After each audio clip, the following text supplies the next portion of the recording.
The uncomfortable as well as the truthful reality actually has always been that everything that has ever been invented and created and developed by the human beings in the world has happened not only because of their external education and outside demand and external or societal obediences obligations, but also because of their inward significance, inner compass, because of their talent, skill, ability, knowledge, intelligence, character, personality, all of which is inevitably and irreversibly connected and inseparable to and from the mind and the heart and the psyche in one or another. So, all that we have ever created and all that has ever existed have been basically either intentionally or forcefully brought into existence by the greatness, prowess, significance, genius, and excellence that the human mind possesses, that the human mind is capable of practicing and executing all the time.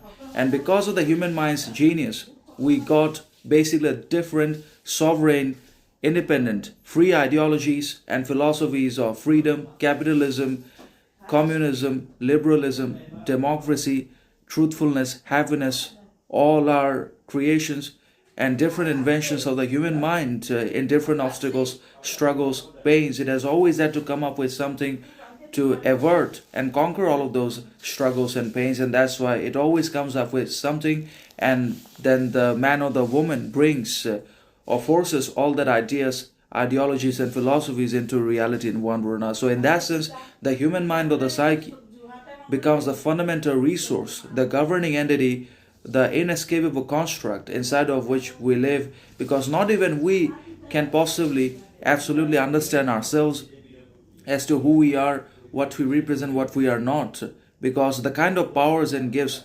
which have been given to us are not even sufficient for us, with the help of which we can understand ourselves. So we cannot even understand, comprehend, decipher our own talents, beings, souls, secrets, because of being a mystery, because we are intrigued and incomprehensible with our own powers, talents, faculties. We could not understand ourselves. But that is how it's meant to be. Not everything is meant for understanding. Not everything is meant for show, validation, attention, approval on social media. Not everything is always meant for either understanding or communication or explanation or description by anyone or anything in the world. Because certain things can always only be felt and experienced. And that is what the human mind says to us. That is what the human personality proves. That the human mind almost becomes everything in production, creation, invention, capitalism. The human mind becomes everything, but it's also nothing, because it suffers from ignorance, arrogance,